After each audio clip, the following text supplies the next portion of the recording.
Welcome back. We are on episode 2. Woohoo! Yay! I'm stoked. Are you stoked? Because I'm pretty stoked. I'm super stoked. I'm glad to be done with the pilot. I mean, people listening don't know what we've been through, but we recorded our pilot episode twice, and I feel like I've watched the pilot so many times. I'm ready to move on to the next episode. Yeah, for sure. Yeah, it was like months of just pilot. Yeah. And it's a good pilot, but it is not my favorite episode by any means. No, definitely not. I do, however, I like this episode a lot.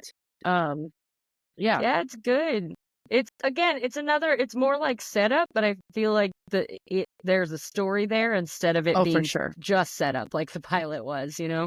Yeah, definitely. All right, so let's kick it off. So in the opening scene, Lorelai and Rory are sitting on the back porch. Lorelai is painting Rory's nails. Rory asks if she needs nail polish since she's going to be wearing shoes anyway. Lorelai then explains that Rory is starting private school, which means that she has to wear red nail polish because private school girls are bad.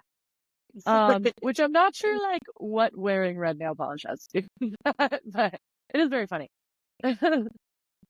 It's like a scarlet letter. Yeah, exactly.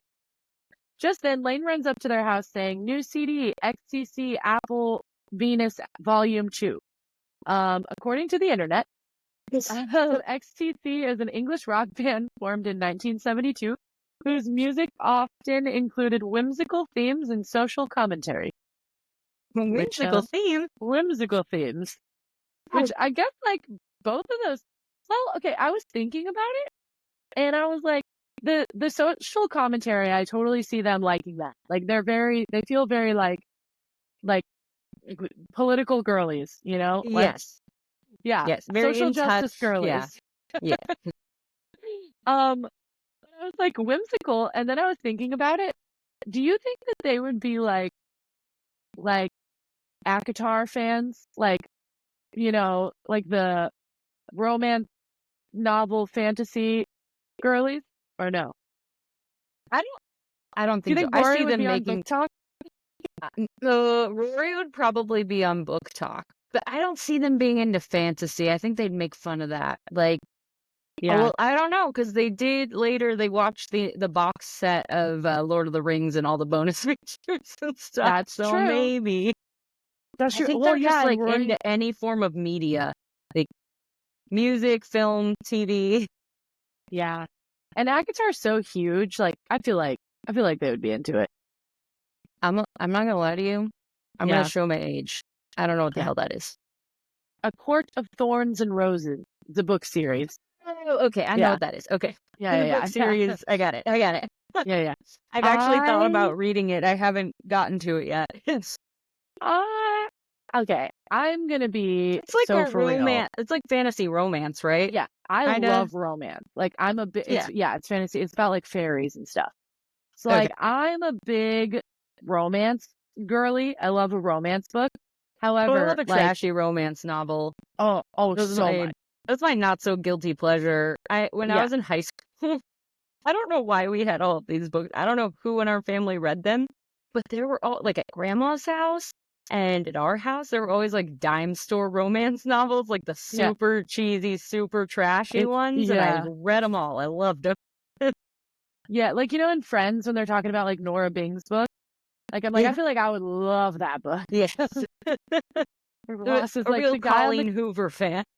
Yeah. Ross is like the guy on the cover with his nipples showing. Like, but no, like, so, which that's a whole other thing. She's like, there's so much controversy around all these books. I don't know, but I couldn't get into ACOTAR. I don't like the world building. Yeah, I did. I tried. I don't like anything like Harry Potter is as far as I got with like, if I have to learn fantasy the world, I don't want to do it. Yeah. Okay. So that's my oh my gosh, why is his name escaping me? The writer, Tolkien. That's my big. I've never finished any of the Lord of the Rings books. I start them and then the beginning is like a history lesson, and I don't want it. It's So too bad. tedious. I'm like, just tell me about the world while you tell me the story. I don't want all the information up front. I feel like I'm studying. I hate it. I hate that. Yeah. I'm going to show, I think, maybe my interest in books here, but if it takes too long to get to the good part, you know what I mean? Then it's like, I'm not interested anymore. I don't want to hear about the fairies and their past lives. Like, just let them kiss a little bit. I've been really into like psychological thrillers. Like I just read everything Frida McFadden's ever written, and right now I am reading all of Lucinda Berry's books, who's another thriller writer who is also great. So psychological thrillers have kind of been my thing lately, and I love them because they keep me engaged all the time, because I'm always like, I know what's happening. I don't know what's happening. Now I know I don't know what's happening. Like it's Cool. Yeah. I don't like to be bored when I'm reading, you know? What? Same. Yeah. So that's like, I've clung to, because that's kind of like what I like in television also, like obviously comedy or whatever, but I'm here for the drama. But yeah, I should start reading like more like horror books, because I think I would really like those too. Oh, that's the TV I like, you know? I just finished a series called The Haunting that I think you might like. I think I told you about it maybe while you were here. But it's very good. It's a 9-book series. It starts, the first book starts like a typical like haunted house story, but then that world like grows, and it's nuts. The story's great. I mean, I read all 9 books, so it must have been decent. Nice. I love that. Yeah. I've been wanting to read like some classics too, like go back and read like The Shining and stuff. You know, I've never, I know The Shining from pop culture and like from like snippets I've seen and read here and there. I've never read or watched The Shining. Me neither. And the thing is so I got down, like I went down a rabbit hole for like, we should explain too, sorry to pause. I feel like we haven't talked outside of the podcast very much recently. So not in several weeks. So part of this podcast is just going to be us being like, oh, so that like just yapping. This is our phone calls. We're just going to have a phone call right now. Which is fine. I mean, I feel like people might like it. I don't know. But anyway, so, okay, I went down a rabbit hole of horror movies. Cause sometimes if I don't want to watch like a horror movie, but I want the vibes of a horror movie, I'll like watch like reviews and stuff. And so I was watching a review of The Shining, and I learned about how the actress was like basically tortured during that. Oh yeah. Like they, and now her story is awful. Yeah. Like she literally actually went insane. Like after that movie. Oh, she died recently. Sad. But yeah, she died recently. I think I heard that. Yeah. Yeah. But yeah, so I was like, I don't even know if I want to like I still want to watch it, but I'm like, damn, that will like really suck to know that like she was just like actually the psychological torture she was going through at the time. And then it like followed her like her whole life after that. Like that's so crazy. Yeah, that's horrible. Yeah, but anyway, back to Gilmore. Back to this warm fuzzy show we're watching. Yeah. Okay, so anyway, so they go to watch or to listen to the album. Lorelai excitedly runs inside after Lane. Rory says, "You only did half my toes," to which Lorelai says, "Who cares? You're going to be wearing shoes anyway," which is super funny. I should say, I know this is like terrible. I tried to have ChatGPT like help me with this, like with the notes for the show. Yeah. And like, it just didn't go as deep as I needed it to. Like, it kept just being like, this happens in this scene. A summary, like, here's the, and I was like, no, I want you to tell me play by play what happened. It's not listening. Yeah, I need to feel like I'm watching the show. So scene 1, we open at Lorelai's house. Lorelai and Rory's house. The house. The house. Rory wakes up Lorelai in a panic, realizing they're late. Rory asks what she's doing and keeps saying, "It's 7:10. Lorelai realizes that her alarm didn't go off and is frantically running around. Yeah. Frantically running around explaining how her morning was supposed to go. She then realizes she wasn't able to pick up her clothes from the dry cleaners which means she has no nice clothes to take Rory to school in. Like the flippy skirt. I look so great in the flippy skirt. It's so good. I love that line so much. Rory tells her what time it is continuously as she walks downstairs to warm up the car. Lorelai says, "This is the last time I buy anything just because it's furry," referring to the alarm clock, which is super funny. This whole scene is so good. How Rory just keeps going like 7:18, 7:19. Also, she's going way too fast. I was like, there's no way that 2 many minutes are not going by. You're like lying. It's like when mom would wake us up in the morning and be like, "It's 8:30," and you like check your clock and you're like, "It's 8."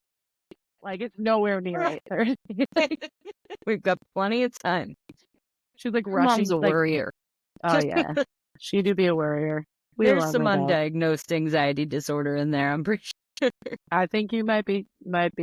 I mean, ours had to come from somewhere. So for real for a second. I ain't taking those Lexapro for nothing. Them jeans, baby. Okay, so then I'm going to talk about this thing for the rest of the episode. So then Lorelai comes down wearing shorts and like a short-ish shirt. Yeah. You know what I'm going to say, I think. A whole note about this. Can I just read my note? I want to say my thing first. Wait. Okay, you say your thing first. Yeah. And then I'll probably agree with your thing. Sure. She have just worn different shoes. Okay, here's my note. My note is, okay, I realize they were setting this up to embarrass her in front of Emily, but you're telling me that Lorelai didn't have any other clothes? I see plenty of things in her closet that would be fine. And why cowboy boots? Were her shoes at the cleaners too? And why doesn't she just button up her coat? I am so frustrated. Maybe I've just been living in LA too long where people literally wear lingerie for clothes. So like, I didn't think this outfit was like that crazy. No, she's wearing shorts and a t-shirt, but I'm just like, why the cowboy boots? I'm sorry. Are your shoes at the cleaners? Why is that your choice of shoes? Episode of The Office where like Jim is in a tux and he's so embarrassed because Charles Minor's there. And it's like, just take off the jacket. Yes. And the bow tie. And the bow tie. Just take the bow tie off and you're totally fine. Yeah. And you look great. Like, yeah. No, the clothes thing like almost never works because it's usually like there's something you can do to fix it. Yeah. Any normal person. Yeah. That's so funny. Yeah, well, the worst part of this particular one is that it shows her open closet when it's showing her in bed when Rory wakes her up. And in her open closet, I can see several outfits that would be perfectly appropriate. Yeah. It's like you had options. You just you chose this.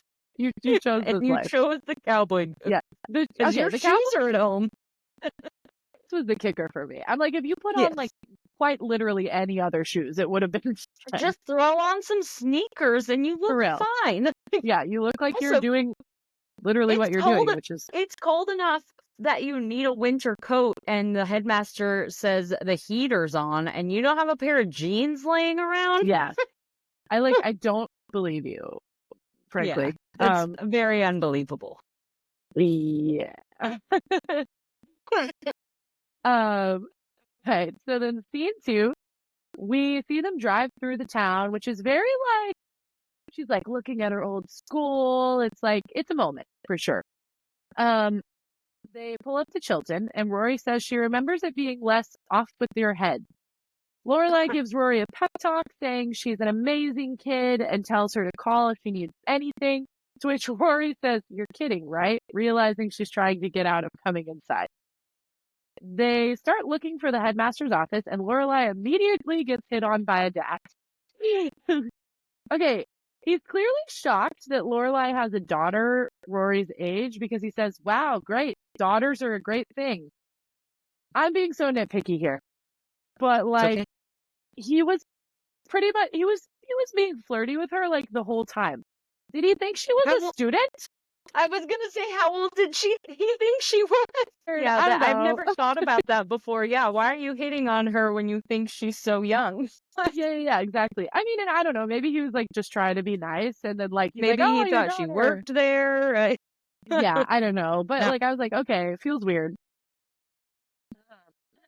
Anyway, but he asks if her husband is there, and she says she doesn't have one. And then he says, she says, "I'd love to meet your wife." And when he says he doesn't have one, she so quickly says, "Shame."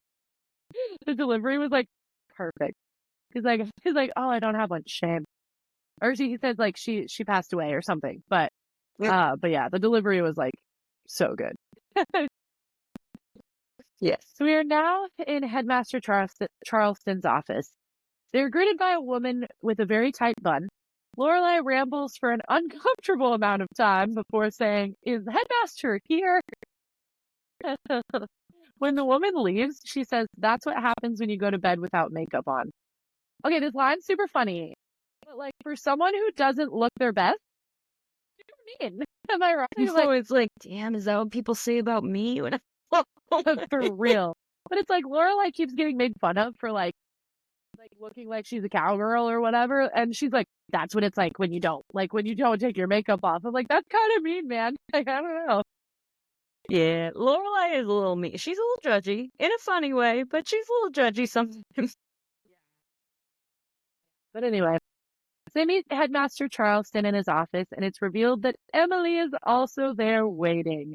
Lorelai asks what she's doing there, and she says she's there to wish Rory luck.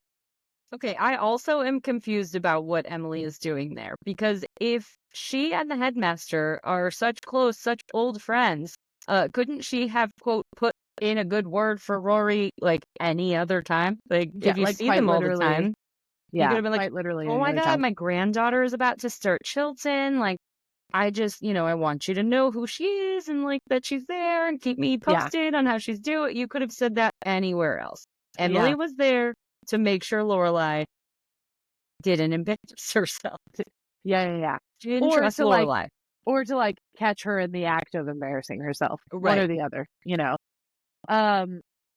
I agree with you. I think she was being like the whole like, I wanted to make sure they knew they had a Gilmore going to the school. Like that gives me the ick Emily's best moment. more than like anything else. Like the like, yeah, they should take care of her because she's a Gilmore. I'm like, oh God, gross. But anyway. Especially since we learn later when Logan and Rory start their trysts that the Gilmores are on the lower end of the wealthy social circle. Yeah, totally. Like, if you're gonna be snooty, at least be like deserving of your snootiness. At least Yeah, exactly. Lorelai is visibly annoyed as Emily explains how the headmaster and his wife are very good friends with her and Richard. All the while, Lorelai getting more and more uncomfortable. I love the line. "There's nothing like friends, especially if they're old." So funny. Yes. Like, especially if they're old ones. So good.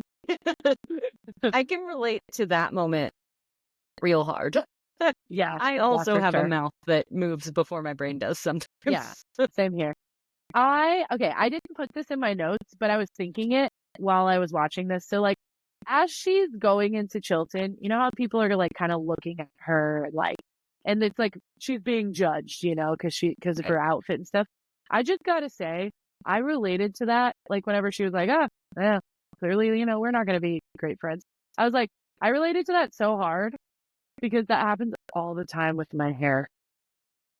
So often. And when my hair is, and if it's like blonde for a specific, like recently before I dyed it again, it was like blonde for longer than like it usually is. And I was like, once I dyed it again, I started noticing like people like, okay, I live in LA. Like, let's be so for real. Like a lot of people are into it, but I noticed people like staring more. And then I'm like, what's up? And then I'm like, oh yeah, I just dyed my hair. It's like you start to you start to like not notice it as much. And then, yeah, when there's like a break and yeah. But that's funny. I didn't think about that. I should say, I also like where a nanny is like, there's just, let me just put it this A way. lot of money in that area. Yeah, like, I'll be blunt. the kids that are, like, they're choosing preschools based on the college that they want their kids to go to. Very much the Ivy League world that Rory Gilmore is becoming a part of. Exactly. So it's very like how similar. Paris talks about, oh, my parents should have put me in whatever. And she's like, prep school? She's like, preschool. Yeah. No, and that's like real. Like, it sounds Yeah. crazy, but like literally I worked No, I for a believe it. family who was like, oh, we really want him to go to this preschool because we want him, like, he was like, his dad was a Princeton man. We really want him to go to Princeton. And I'm like, he's 2. Like, I truly cannot fathom that kind of pressure as a Yeah. child. Like, yeah, can you Yeah, imagine so growing insane. up knowing that your parents expected you not only to go to college, because let's be real, like, not everybody can handle college and not everybody needs to go to college. Yeah. Not only want you to go to college, a good college, but expects you to go to a specific Ivy League college. Yeah. I can't imagine the pressure that puts on a kid. So yeah, it's like, it's funny. I was talking to one of the families I work for. I was talking to them about this, where I was like, it's like an immediate tell. Like, if somebody sees how I look and they're like, oh, that's so cool or whatever, because that's like, kids love my hair, like, and I think it's fun. Yeah. Like, it's, but like, if somebody sees it and they're like, oh, that's cool, then I'm like, all right, we're cool. But if somebody sees it and they're like, oh, like, your hair is pink, like, it's so different. that happened to me one time. Somebody was like, it was, I won't say who it was. Just in case. But somebody was like, your hair is pink. Like, right after I dyed it. And I was like, yeah, not like it, not like I ended up saying thank you because I was like, this is awkward. But like, Yeah. I don't think they meant it as a wasn't a compliment. compliment. Like, it was. But yeah, so I very much related to that, where she was like, yeah, we're going to be best friends. I was like, oh yeah, I feel that. Yeah, people are judgy. It's a thing. Yeah, I've never had my hair dyed fully a crazy color, but I did in our very tiny, very conservative, very sheltered Midwest town have blue highlights in my hair for about a year. Yeah. And it was often like parents that like I'd go to my friends' houses and they'd be like, "Oh, your hair's so different." Yeah. Thanks. I saw this meme the other day and I was like, yes, where it was like I see somebody with like colorful hair and tattoos and I'm like, thank God there's normal people here. Like, that's literally me. Yes. But yeah, I literally like I don't even think twice. Maybe it's because like because I don't have like a brightly colored hair. I don't have any tattoos, but I literally don't even think about it. Like, I can't imagine that being something I think about. Yeah. And maybe it's just like I've been around so many different kinds of people in my life. But yeah, I just don't like, if I were to see somebody with like that looks totally different than me, it's not like I would, I don't know. But to each their own, I suppose. The only time, I've ever like judged someone for a tattoo is like if they have something like real dumb tattooed across their forehead or something, then I'm like, that's probably a mistake. A no regrets kind of moment. Yeah, exactly. I have a single letter. I mean, I can't not like I'm judging them. Like I'm like, I bet you don't feel good about that. There's a story there. Yeah. But yeah, it's almost like I want to be your friend so I can hear this story. Yeah, I want to know the story actually. Yeah, so Lorelai, after much persisting, is persuaded to take off her coat by Headmaster Charleston and Emily, revealing Which is also her weird. Sorry, I don't have like a note about this or anything. I just thought like it's weird that they're all like, take off your coat. Take off your coat. Stay a while. Take off your coat. Like, dude, they end up leaving like 5 seconds after that. Like, right. And as a chronically cold person, I would like to say, don't make people take off their coats. Maybe they're cold. Maybe they want to wear their coats. Like, that's, yeah. I got bad circulation. My arms are cold. Okay? Listen, I didn't take my iron pill today. All right? Now I'm anemic as hell. So let me keep this coat on. Yeah, no, I'm the same way. I'm like a hoodie all the time kind of person. So all the time. Well, not right now, but usually. Yeah, I'm actually dying right now because I'm in this closet with no ventilation. Right. But yeah, and then she reveals her shorts, like, anyway, she says laundry day. Emily starts talking about Rory's grade average, and then Lorelai says Rory is very low maintenance, like a Honda. Emily says it's time for them to go. They both leave, and Rory is left alone with the headmaster. Emily and Lorelai start walking out, and Lorelai is asking why she's there. Emily says, "So I'm not allowed here, is that it?" I just made a note and said, "It seems being dramatic runs in the family." Very much so. I was about to say the same thing. This whole breakdown, she's like, "Well, my doctor lives on this street, but I guess I could take this street to this street. Am I allowed to be on this street where the school is? Blah, blah, blah." I'm like, shut the fuck up. Yes. Very annoying. Yeah, this is not Emily's best day. Definitely not. So I just said Emily starts spiraling and being pretty passive aggressive, and then concludes with, "I wanted them to know they had a Gilmore amongst them." To which Lorelai says, "That's a very good thought." And then Emily adds a final dig, saying that she hopes that they know that some of the Gilmores actually own clothing. I just made another short, the horror. Right. I can see your leg. Your ankles are revealed, madam. Actually not, because they're in cowboy boots. No, we can't see her ankles at all. She's totally fine. She's good. Yeah. Lorelai says that she has to get to work, and Emily reminds her about dinner and says, "No spurs, please." Which is funny. It's a very funny I'm sorry. line. Let me just say that, I think this is a scene. I do think in the pilot, I was like, Lorelai, what the hell? Get it together. In this scene, I was like, okay, this sets up the Emily character where you're realizing, she's snooty and mean. I understand why you're estranged. Yeah, exactly. Totally. Scene 4. We are back at the headmaster's office, and he is interviewing Rory now.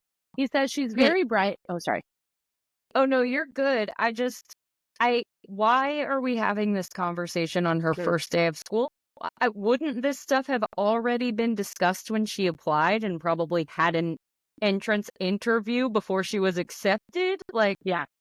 Why are we doing this now? Yeah. I understand. It's similar to the why didn't Lorelai know how much she was going to have to pay in tuition?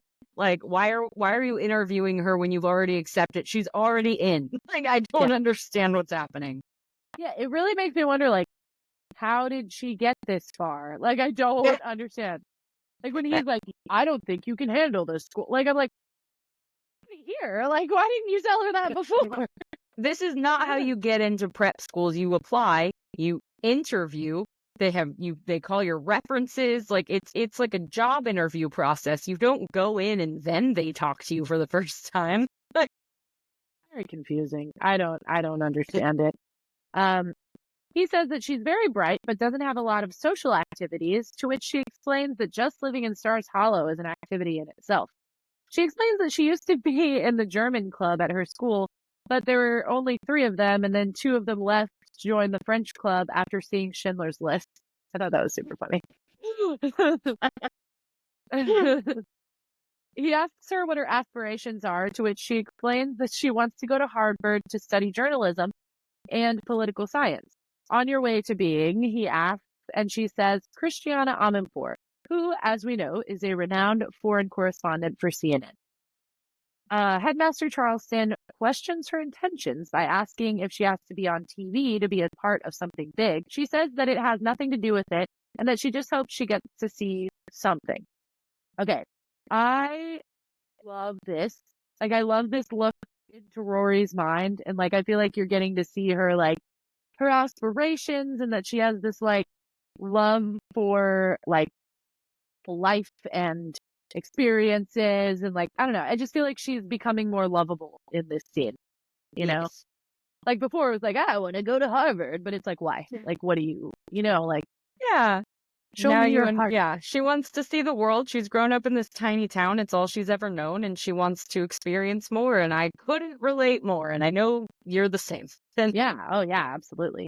Yeah. And, and it's just also, with her and Lorelai, like I said, being social justice queens. Like, I think she's kind of intertwining like her passions, and it's making her more lovable, which is good in a controversial main character. You know, Yes. like you have to have the contrast. You have to, you can't just hate a character. You have to love to hate them. Yeah, And we're totally. probably going to have people who hate us because we hate Rory. Yeah. But Okay, I think we're pretty united on that. Hate Rory. No, I actually love high school Rory. I think Rory fully lost her way in college. Yeah. Which is not like, here's the thing though. It's like, I love Rory as a character. Like, I do. Yeah. I think that the show is entertaining with Rory. I think that though, like, I think that Rory is actually like feels real to me, because it's like so many people that happens to her, right? Like, they're on a really good path and they have like so much potential and like all this stuff, and then it's like they fall off because of boys or like, whatever, stealing boats. I don't know. I feel very called out, right? No, actually, as I was saying that, I was like, am I just describing myself? Yeah, I mean, that's not so much the the story boys' of the gifted kids, right? Like, I had college credits. I had a bunch of college credits when I graduated high school. I was always super smart. Yeah. And then, That's I a went whole to other thing. college, and then like life things happened and bad decisions were made, and I got set back in life. I rebuilt. I'm good. But, I Right. made bad decisions when I was a young adult also. Yeah. So, Yeah. Okay. And that, I like that. The thing that I do yeah, not I think we like. talked about that last time. Like, this show is so good because the main characters are sometimes frustrating in that they don't always make the right choice, because that'd be boring. Right. And I like that. The thing that I do not like is when she comes back, which we don't even need to talk about that. We can pretend like it doesn't exist. But when she comes back in A Year in a Life, and it's like, oh, what was like, there's no like wrap up. Like, she's starting from square one. You know what I mean? Like, I don't know. But I pretend like A Year in the Life doesn't exist, because Yeah. Rory, as much as I go back and forth on Rory and usually land on the side of, yeah, what are you doing? She deserved better than that. Yeah. And her going off to do the thing that she wanted to do since this moment, like with the Obama campaign or whatever, like that was huge. And that was like, That was an great. excellent ending for her. Amazing. And then they were ending. like, and then she did nothing after that. Which here's the thing. Like, I feel like in careers like that, like there are hills and valleys, right? Like that's a thing. For sure. But like, so it could have been a thing where it's like, oh, she's in a valley right now and she's coming back, and like, but like the fact that it's just, there was no like redemption in that is just, I don't know. It's not great, but let's not talk about it, because as far as I'm concerned, A Year in Life doesn't exist. I have my own ending. Yeah. For the Gilmore Girls in my head, and it's not that one. Right. Totally. All right. So then Headmaster Charleston explains that he has known Richard and Emily for a long time, but that will not help her. I actually love that. And I feel like he made them look bad by being there and by thinking that because she's a Gilmore, she should be treated differently. Like, I don't think Emily realizes that she's hurting Rory by being there. I almost feel like what, they're trying to portray here is that like he felt like he had to bring that up because she was there. Like, he was like, oh, your grandma showed up here. Like, what do you have to do with that? Which like makes her look really bad, Yeah. Yeah. But I agree. Anyway, he says that there's a good chance she'll fail since she's starting late, and says failure is a part of life, but it's not a part of Chilton, which is such a ridiculous thing that it's funny. You know what I mean? Like, oh yeah, it's funny, but also he's being kind of a dick to her. Like, well, can you just let her go to class? Like, can she just like try? Maybe. Yeah, maybe like instead of just telling her she's gonna fail, like give her a chance to not. Just let her try. I don't understand this. This entire scene is confused. I understand that we're setting stuff up, but the entire scene is not believable. Like, yeah. I like how, this isn't in my notes, but I like how the scene wraps up with her being like, because she just like doesn't know what to say. She's like, so you like the spinach puffs, like at their party or whatever. Rory's awkwardness. Great. I just like, I feel like she's doing her best, but she's like, what do I even say here? Which is like valid. Like, you're literally in front of the headmaster who's telling you, like, you're going to fail. Just so you know. You basically suck, and your name means nothing, and you're kind of dumb. Like, imagine, like, getting hired for, like, a job, and then being like, so just so you know, you're going to get fired. Like, it's going to happen. Like, what? But anyway, yeah, so it's a little wild. Then Rory takes her paperwork up to the front. The lady takes her paperwork and hands it to someone. Okay, this confused me. Was this a student? Like, who's she handing her paperwork to? That hands it to I guess Paris? maybe a student who's like working in the office, but also what paperwork is Rory handing in? She has applied and been accepted. They should have everything. Her class schedule's all set. You just need to go to class. Like, I don't understand I don't understand anything that happens in this morning. Yeah. I also don't really understand. I don't know. I think I just assumed because I was homeschooled and never went to school that maybe you have paperwork that I don't know about. But well, yeah, but like your parents would have filled it out like before. Like, you don't have paperwork when you start school. That's all done.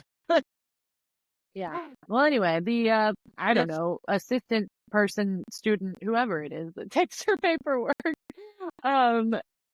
very sneakily through the window to Paris, Madeline, and Louise, who are waiting in the bushes to snoop through the folder. It's a lot. It's a lot going on. Madeline says that Lorelai Gilmore is a nice stripper name, and Louise the whole time is complaining about spiders. Let me just say, I love Louise. She's like my favorite. Yeah, me too. She's very funny. Paris is upset because she's a journalism major and will probably go out for the paper, and says, we don't need more kids here. This introduces Paris nicely because I already hate her. Like, can you just mind your own business? You know what I mean? I will say, justice for Paris. Obviously she's a hateable character. She's supposed to be. But the more we learn about her, the more I'm like, I get it. Like, yeah, she did have a lot of pressure, you know, and she's like, yeah. And Rory did kind of come in and start stepping on her toes. I do think this is a bad example, though, because it's like, there's a new student. Like, get over it. You know what I mean? Yeah. Like, I don't know. Just go to class. What are you doing? Yeah. It's not like she's, like, stepping on your toes yet. Like, she hasn't done anything give her a yet. chance. You know what I mean? Like, the theme of this episode is somebody give Rory a chance, please. This episode should have been called Give Rory a Break. Come on. Let her try. Real. We then see Rory talking to the woman in the front. This is my favorite scene, by the way. We see Rory talking to the woman in the front who's explaining things about the school, and she asks if Rory has any questions, and says if she does, she can make an appointment to see her guidance counselor who handles everything but bulimia and pregnancy. It's just super funny. Like, whoever it is, like, we need to find it, but whoever it is in this scene does an absolutely stellar job.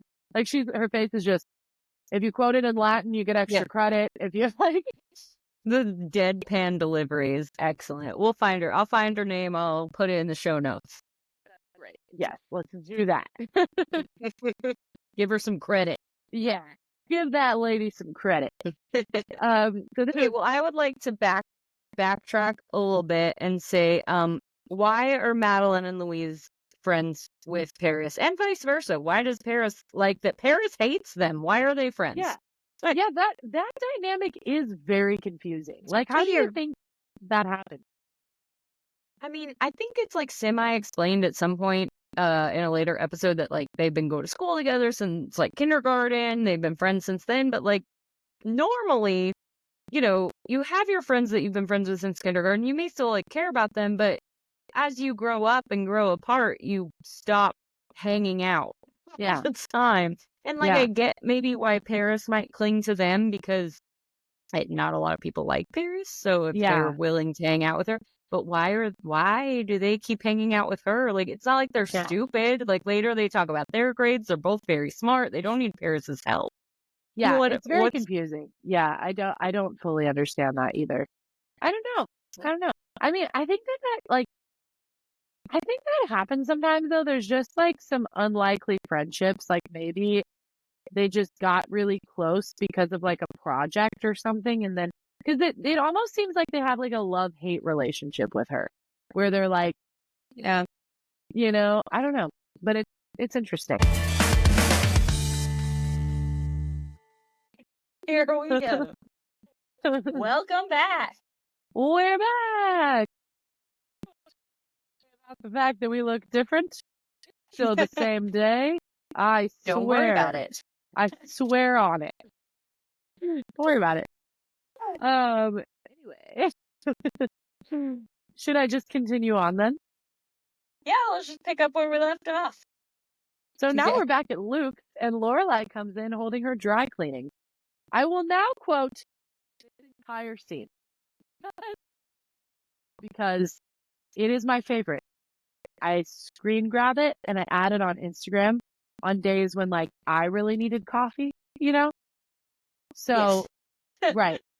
So I also have posted this to my Instagram story on more than one occasion. Yeah.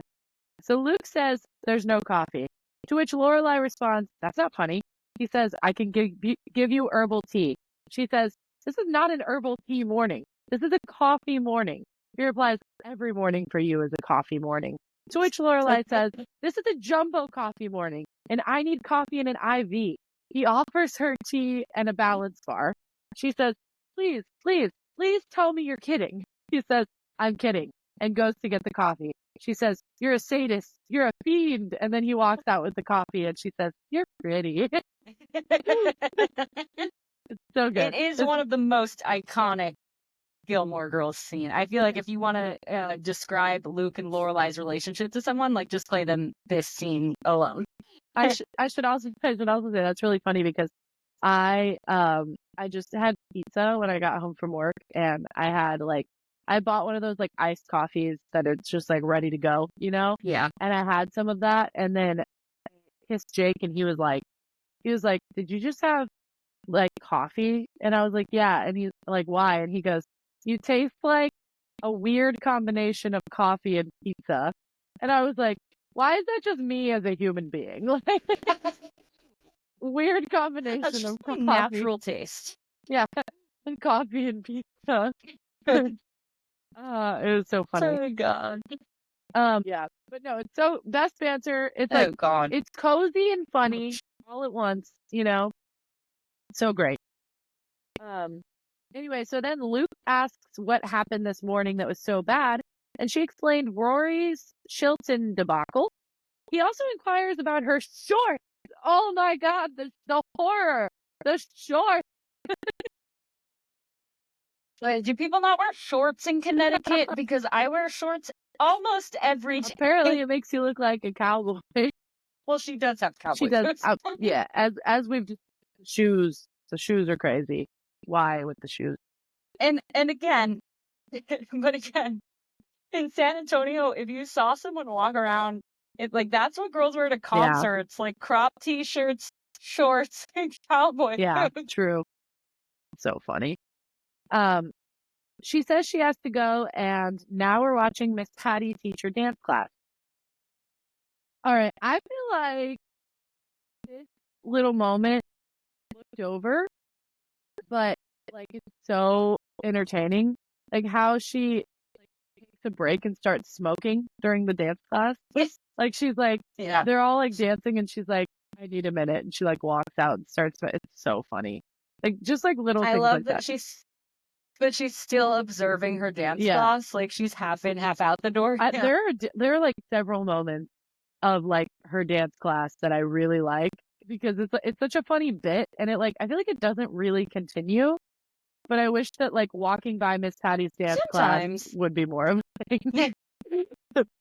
Miss Patty is, I think, one of the most underrated characters. Oh, yeah. Like that's one of the things I love about the show is like every character is an incredible character. Well, what's funny too is like I feel like if you have lived in a small town, you for sure know a Miss Patty. Like there's a lot of Miss Patties. Oh yeah. Small town. All up in everybody's business, got lots of crazy stories. Got the hot gossip. Yeah. I was talking about their marriages. Yes. God. The quote at the funeral where Miss Patty's like, life. I wish I would have had more sex. No, she's like, life is so short, and then she's crying, and she's all like, I'm so glad I had all that. Yes. Yes. Bad, but it's so funny. Incredible. I just, I take my thing back. yeah, no, Miss Patty's great. I feel like, yeah, the crazy old lady shtick is so good. Yeah, so okay, so then so yeah, Patty sees Lorelai and asks if that's what she wore to drop Rory off. She says, "Oh, look at the time," and then drives home, which is the exact way to respond to a Miss Patty, by the way. So here's my question: did she just not have work today? What's the deal? Lorelai has the most wild schedule of anyone I've ever met. Because she does go to work, remember? Because she comes back to Luke's later and she's in her with the jacket and the flippy skirt. Are we all supposed to believe that all of this happened before 9 a.m.? Like, apparently. Well, let's see. What time did she get up? 7:18, 7:19. Okay. So they leave to drop Rory off by 7:30. 7:30. Takes them 30 minutes to get there. They have that whole awkward meeting with the headmaster. She talks to Emily on the way out to her car. 30 minutes back. Yeah. What time is she going to work? Because she's still got to pick up her suit from the dry cleaners, then go home and get ready. And go to Luke's and get coffee, apparently. Like, yeah. What? She's got a hella flexible schedule. Apparently. I really feel like maybe she took the morning off because it was Rory's first day, and she makes a lot of sense. Oh, and she goes home. Yeah, that's what this scene is. Yeah, to take her dry cleaning home. Yeah. Sorry, you said that. That's yeah. But anyway, so we see her frantically carrying everything into the house while the phone is ringing inside. She gets there just in time to answer, and it's Emily. Dun dun. Emily says she's gone shopping and wants to know if Lorelai needs her to pick up anything for Rory for school. Lorelai says it's fine and she has it taken care of, but Emily insists that she needs school clothes for every day of the week. I love the line, "My days of the week underwear only go to Thursday." I also love, is that a joke from Emily? Like, I feel like this is looked over too. Like, Emily, like, genuinely doesn't get Lorelai at all. Like, she doesn't know if she's joking or if she's just really stupid. Like Emily is like, she does not, in her heart of hearts, like, believing, like, do you really think there's only 4 days of the week? Her ability to register sarcasm and dry humor is zero. So funny, and it makes it like even more funny because like when you're like, oh, haha, like they're joking together, like it's funny, but then when you realize, oh no, she's serious, like she really doesn't get it. No. Yeah. She thinks Lorelai's insane. Yeah. After much persisting, Lorelai says that she should get. Okay. Yes. So she's asking her size, and Lorelai keeps saying that she doesn't need to get her anything, but then after much persisting, she says that she should get an 8 instead of a 6 in case she grows. To which Emily says, if she grows, I'll get her another one. And then she's like, okay. Because obviously, very Emily Gilmore response. Made of money, and yeah. So we're now in the classroom of Rory's first class. Paris is answering every single question before anyone else has a chance. Rory looks intimidated, further proving Headmaster Charleston's point that this isn't Stars Hollow anymore. Okay. But this is stuff that Rory does in her free time. This is all like classic literature knowledge. Like these are references she makes regularly in her personal life. Why does she look so confused? So here's the thing. Is it just because she's in like an unfamiliar environment with people she doesn't know? Like, because I get, maybe her brain's freezing up a little bit, but I feel like this is stuff she should. Yeah. Here's the thing. I feel like I didn't get the vibe that like she didn't know the information. The vibe that I get when I watch it is she's like, oh, I'm not the smart kid anymore. I'm not the one that's like gonna answer first and like she's having that realization in that moment. That makes a lot more sense than what I was thinking, which is like she doesn't know what's going on. And I was like, that doesn't make any sense. These are not hard questions. He's asking for like a high school literature class. No, I think she like it's a literature class, right? I'm sorry, it's been a minute since I watched it. I believe it's a literature class. Yeah, but like I could be wrong, honestly. But yeah, I think it's more of like I just wanted to pause and apologize if anyone hears the horribly loud thunder in the background. I'll, try to edit it out as much as I can, but it's storming and it is so loud. I honestly can't hear anything, so. Okay, good. Yeah, no, but yeah, I got the vibe that it's more of like she's used to having time to like put her hand up and be like, oh, I know the answer, because the other kids don't immediately know the answer. And she does, you know?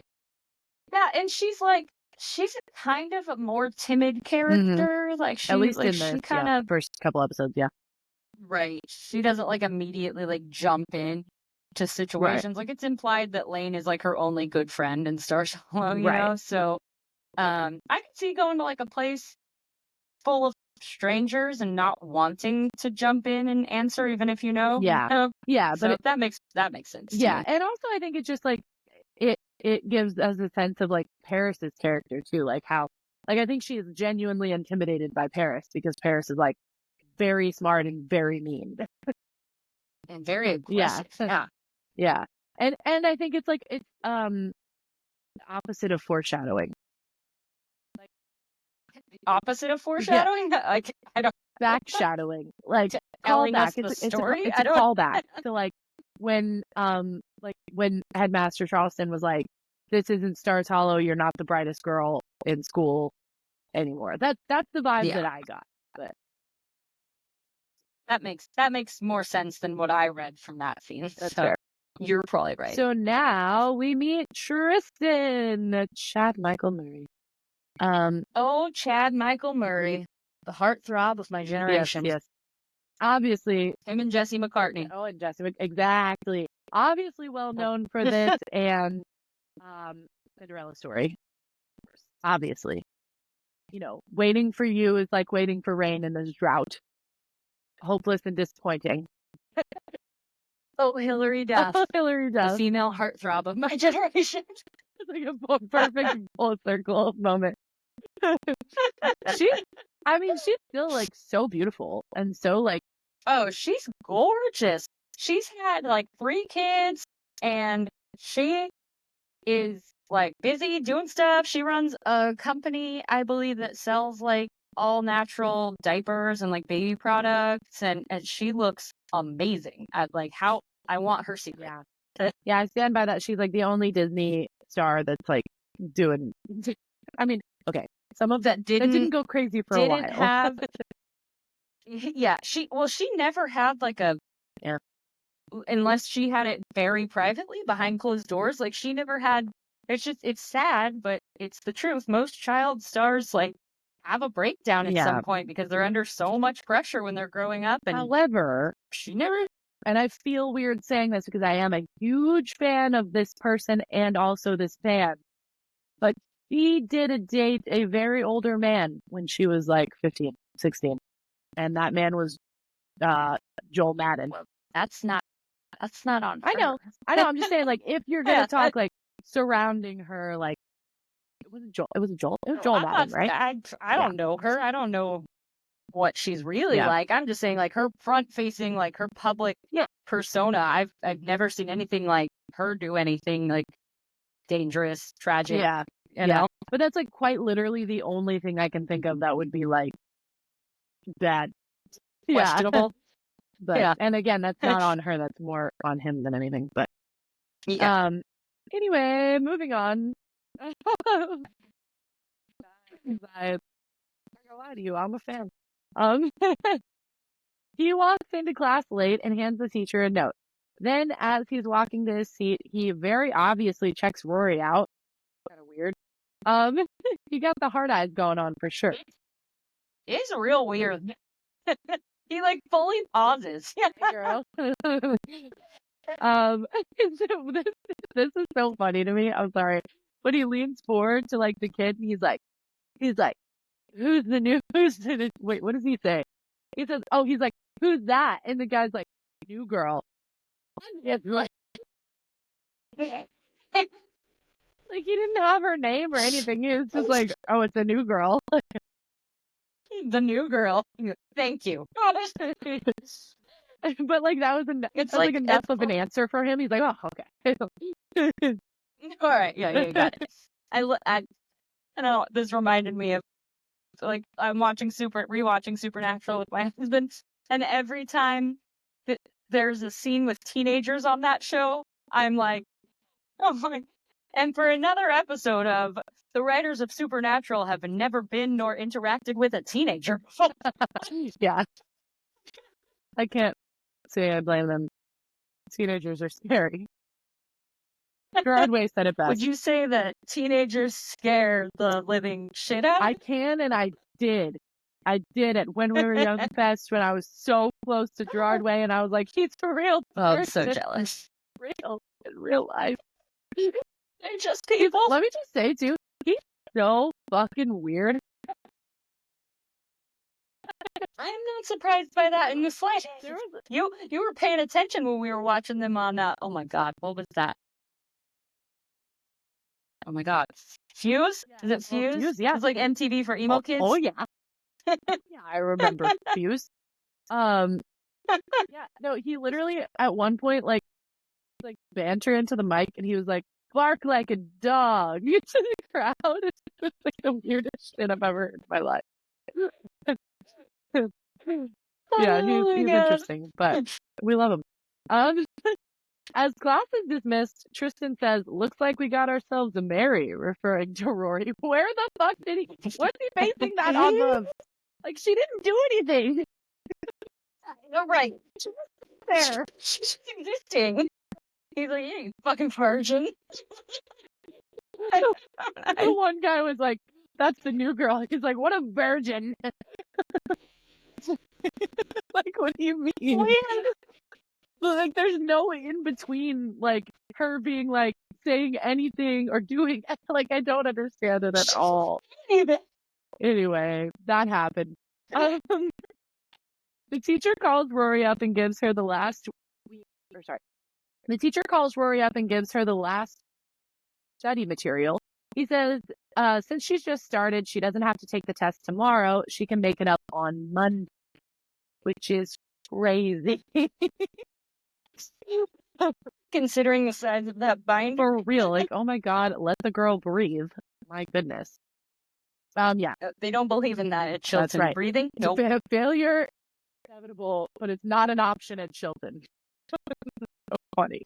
Yes. So Rory's like, she's doing her best to not be intimidated, but she's like, yeah, I totally got that. That's for sure. Got it. No problem. Big deal. Rory walks into the hall and accidentally runs into Paris, who rudely introduces herself. Paris says, I know who you are, Lorelai Gilmore from Stars Hollow. Then immediately asks if she's going out. Oh, creepy. Yeah. Crazy. And it gets worse, obviously, but she immediately asks if she's going out for the paper. Well, she says the Franklin, and she says, what's that? And then she's like, don't play dumb. She says, I love Paris. Yeah. She's just so intense that it's like, it's funny. But if you knew someone like that in real life, you'd be like, what? Well, I'd be scared of them. Yeah, me too. It's funny because it's like, I feel like, I could be wrong here. I don't know anyone like that. That's like that intense.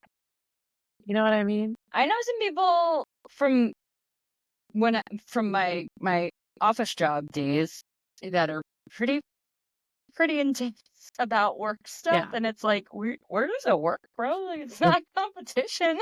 We're just working. Like, we're good. Yeah, we do the same job. What are you doing? That's true.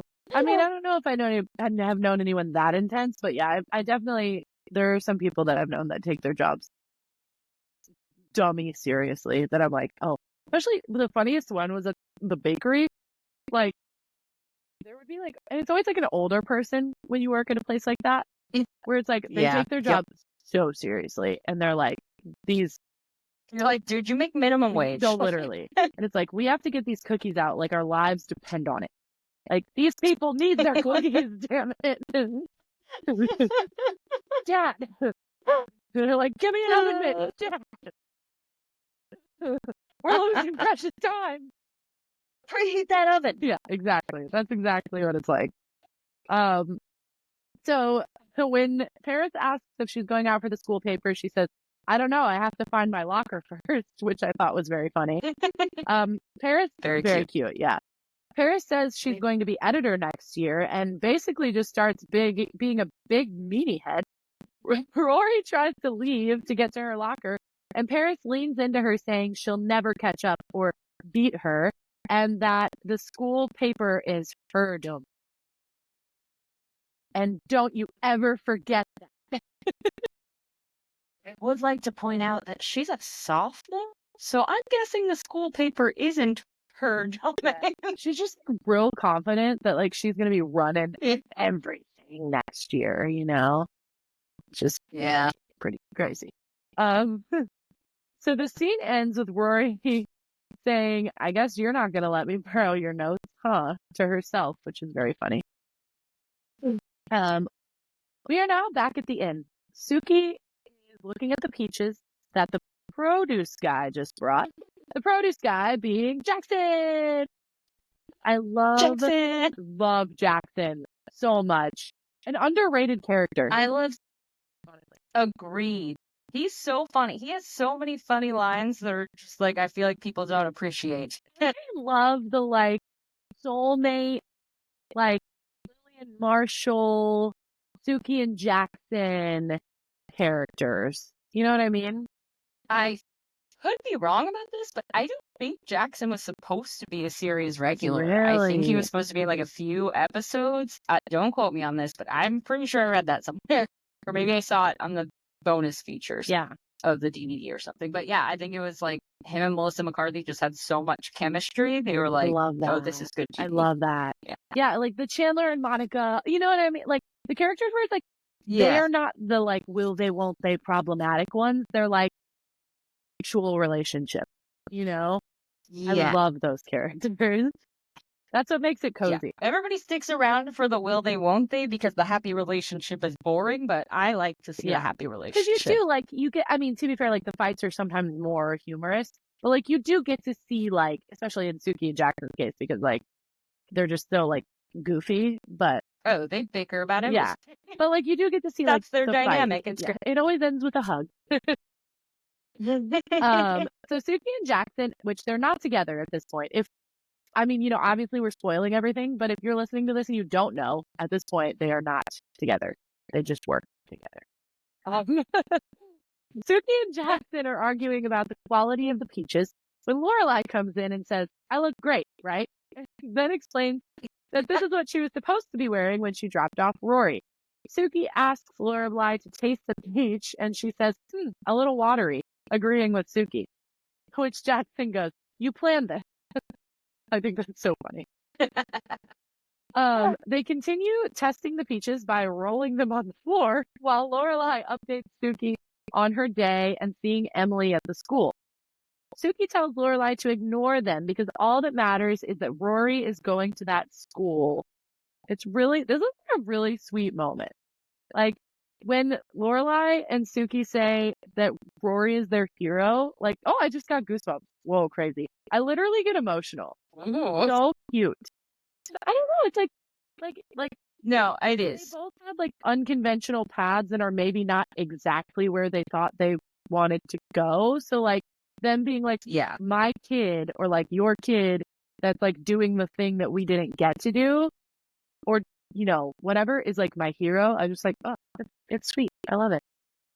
It is very sweet, but also very dangerous because there's a fine line between that and being an Emily Gilmore character where you try to guide your child to make the decisions that you didn't get to make. Which sometimes, like, and you know, you always know that, like, and it works out because Rory ends up doing what she wants to do. But, like, you always know that, like, oh, Rory wants to go Harvard. And then it's like later you're like, but did she? Like, or was this just like a, You're right. You know, So yeah.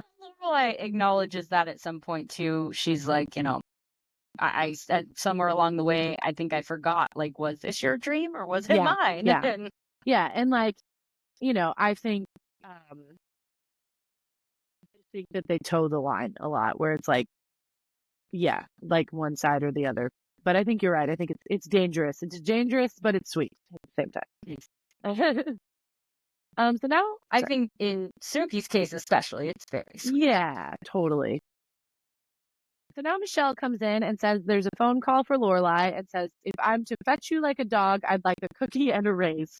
It's just super funny. See, now? God, I love Michelle. I'm going to say that about every character that we talk about. I'm just always like, God, I love them. Like, I feel like I don't think there's a character that I don't like. Oh, this is a good question. Are there any characters on the show that you don't like? Like, not love to hate kind of characters, no. but like characters that I legitimately, like, don't want to see on the screen. I'm about to have a hot take, I think. I sense a controversial opinion coming on. First couple of episodes that he's in, I do not feel this way. But eventually, I get real fucking tired of Max. Interesting. I don't. I think they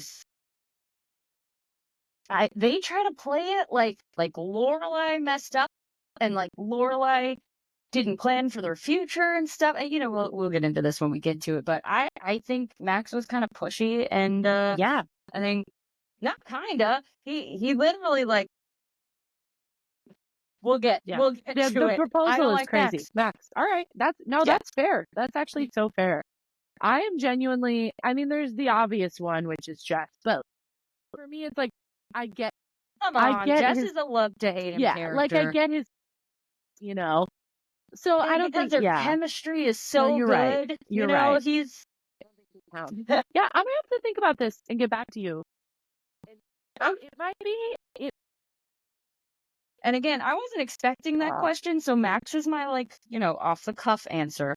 But I think I'm gonna stand by it. I don't like him as it goes along. At first, I'm like, he seems great, and then I'm like, oh, maybe I know who it is, Loki. I think I know. Phil. So I'm not remembering his name. Do you remember the guy that Rory is friends with? That's simping so hard. Marty? Fucking Marty. I don't like Marty. Interesting. Yeah, he doesn't add much to the show. He doesn't add much to him. Also, like, you're like not a likable character, like at all. Like, I don't know. Like, he's just one of those guys, I think Rory was really stupid in that situation. True. Obviously, this dude's in love with you. Let him off the hook.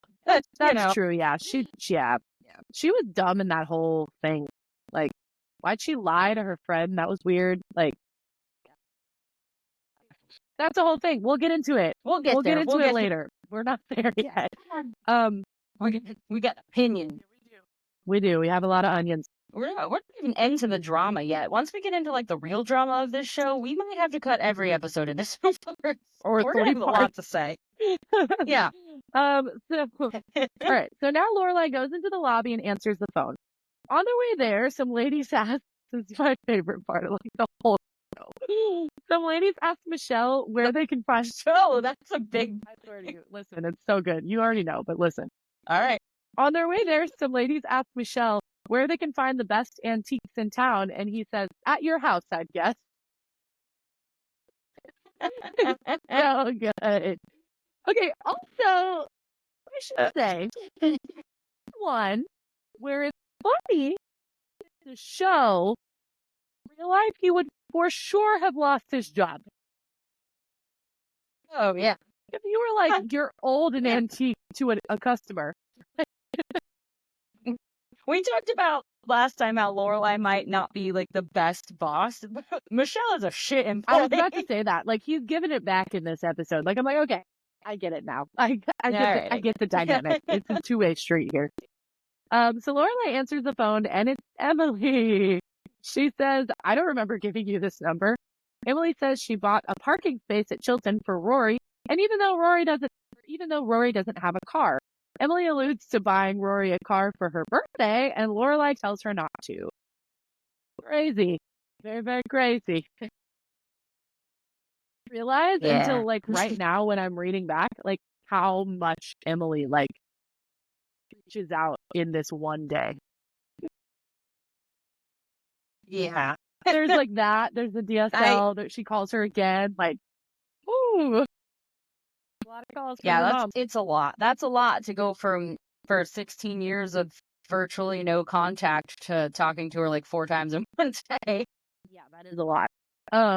So I kind of understand. Like, I feel like I have a note later that's like, maybe Lorelai is being dramatic, but after like reading it, like, oh, this is one day. I'm like, oh no, I think that's accurate. Here's why I don't think Lorelai is being dramatic. How do I say this? Wait, you should hold that thought until we get there. We're almost there. Okay. Because I have notes about it. Okay. I have a question. All right. It's all there. Okay. So we're now back at Chilton. Is calling her. We're now back at Chilton. Tristan is calling Rory Mary out to Rory. We're going to try this one more time. We're now back at Chilton. Tristan is calling Hey Mary out to Rory, and she tries to correct him. They have a brief conversation, and he offers to loan her his notes. She says that'd be great, and then he starts getting weird and creepy, and is like, how great, and offers to help her study. As he leans into her, she backs away and says she prefers to study alone or as a solitary activity. I view studying as a solitary activity. And he once again calls her Mary. He's the worst. Okay, he is the worst, but do we think that Rory is so naive that she doesn't realize that Tristan is hitting on her, or is she just like politely trying to brush him off? I think that she's politely trying to brush him off. I also think he's doing it in a very like push you down, pull your hair kind of way, you know, where he's like picking on her, which is like girls hate that. At all ages, girls hate that. A very like insult you then give you attention because they think like insulting you is gonna make you want their approval. Really, don't insult me. Yeah, we'll just skip that part. That's mean and rude. I don't know. I mean, maybe some people. I don't know. But I just feel like personally, Rory is the kind of girl. Listen, we're not kink shaming, but I don't want to be insulted. Yeah, exactly. Well, and I feel like Rory as a character is the kind of girl that would not like she wants somebody to be nice to her, you know? Like, yeah. Yes. Anyway, so now we're back in the inn. Scene with the valet we were talking about in the last episode. The one where he says he scratches the car. So a hotel guest is explaining that the valet scratched his car, and Lorelai says she can have it looked at tomorrow and gives him a free lunch and dessert. Derek is saying he didn't scratch the car, and Lorelai is being really nice. She's saying it's okay. I know, I believe you. Then he gives her a real weird compliment. That's a really nice outfit you're wearing today. Oh, Derek, she was being so nice to you, and you had to be a creep. Together. I will say about this particular, about her dealing with the customer or the guest or whatever, I envy Lorelai's ability to diffuse a situation. Like, she can just walk into a room and be like, everybody calm down. Here's why you need to calm down. And they'll be like, okay, calm. Yeah. You know? In reality, though, like, sometimes she pulls out things where I'm like, can you really do that? I mean, maybe in a small town, but like, where she's like, oh, we'll have the mechanic fix your car tomorrow, and it's fine. And it's like, well, if they're paying for it. Well, yeah, if they're paying for it, I guess. But like, there's definitely times where I'm like, pulling this stuff out of nowhere. That's crazy. Yeah. So Michelle walks up and informs her that someone needs to talk to her. He reveals that it's the man from the school that hit on her before, even though there is a resemblance to her mother. She says, it's not my mother, is it? And he says, yeah, there's a resemblance. Could be. Yeah. Oh, yeah, there's a resemblance. Yeah. He said he was meeting someone for lunch and also asks her out to dinner. She says that she's flattered, but he's a Chilton dad, and that's tricky. He says it's just a casual dinner, and she says sorry, but no. He says he's going to try again when he gets back from China. Wow. I love when she's like, if it was Russia, I'd be impressed. But China, I'm just China. Wow. Yeah. Yeah, China's just China. She watches him walk away and says, he does that so well. And then she teases Michelle and says, oh, I'll watch you walk away.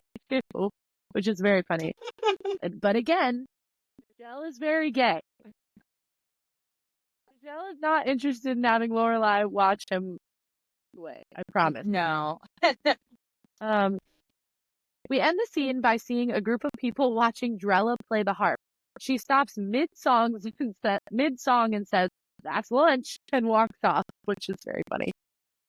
I miss the Drella bit so much. No, she's such a great character. I think this is the last. Oh, they're all great. I think this is the last episode with her in it. I think so, yeah. So we're now back at Chilton.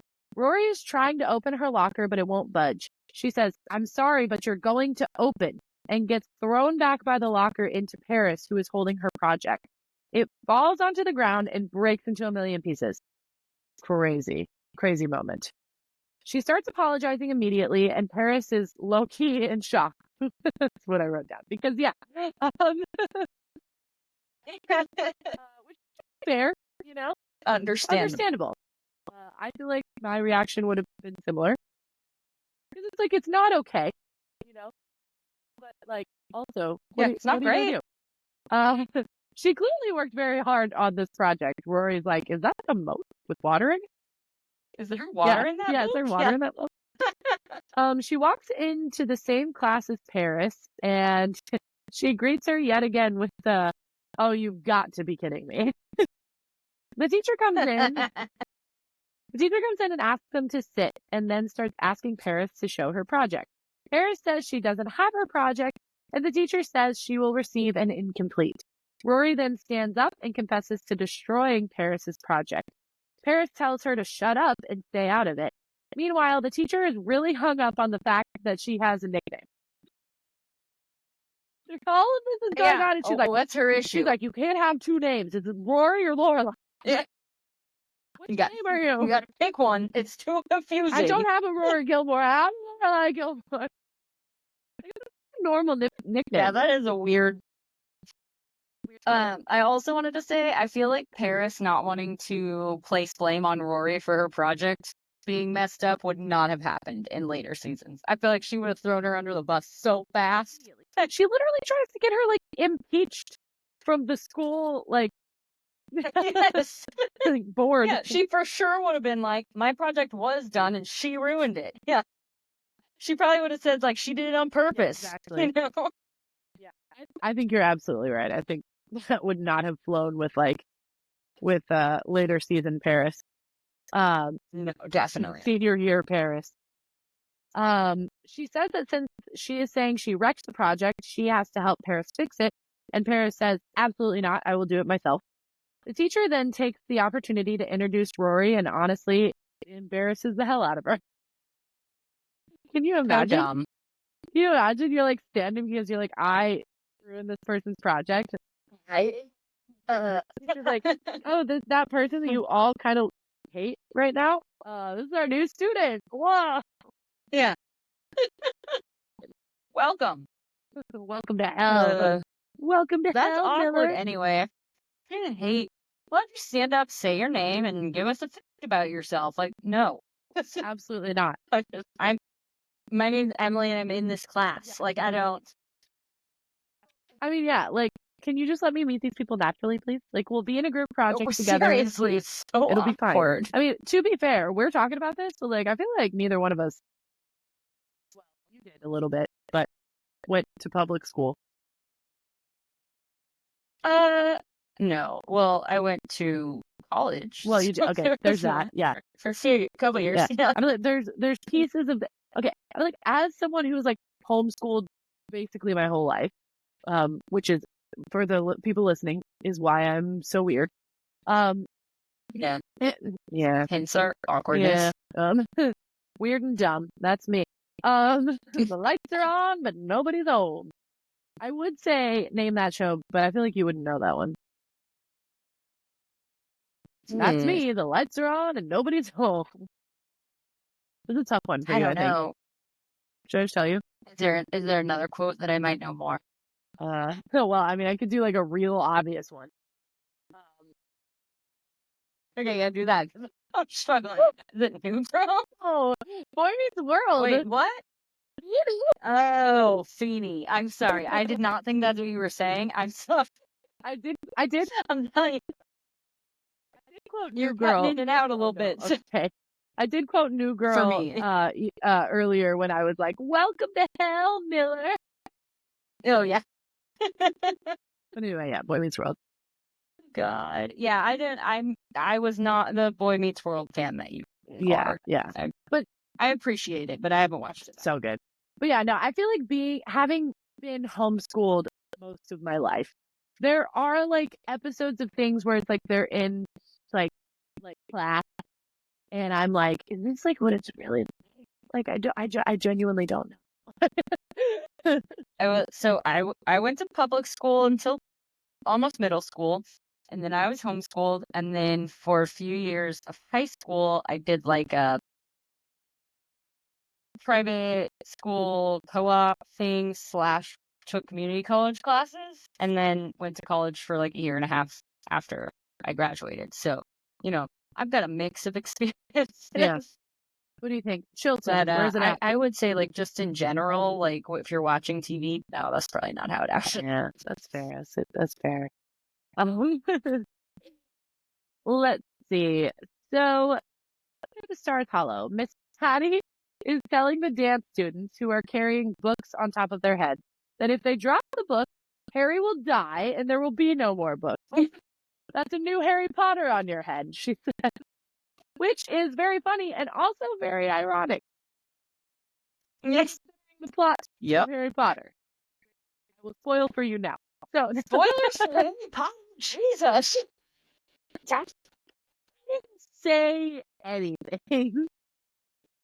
Oh, it says like we're gonna spoil everything, and that includes other shows in the Yeah, okay, I'm sorry, but whichever ones we want. I'm sorry if you haven't seen Harry Potter at this point in time.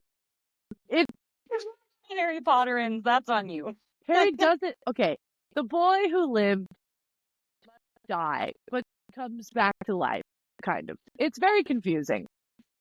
To watch it. It is. All right? It is a little convoluted. Yeah.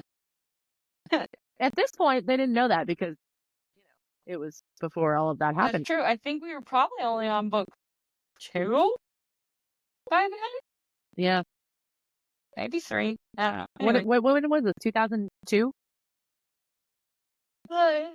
We should probably know this. No, yeah. Yes. It's 2002, I believe, and Harry Potter came out in, 96? I got Grandma Strickland bought me the first and second Harry Potter book when I was like 10. And the third one hadn't come out yet. So yeah, we're probably on 2. Gotcha. Anyway.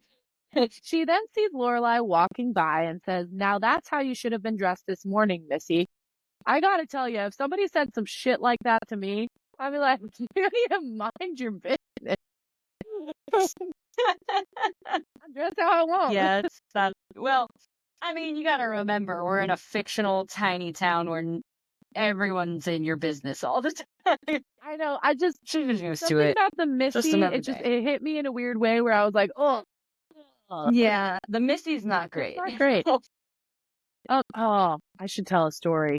So, because I know that no one from this situation will listen to this podcast, I will say, I think that I'm just gonna say this.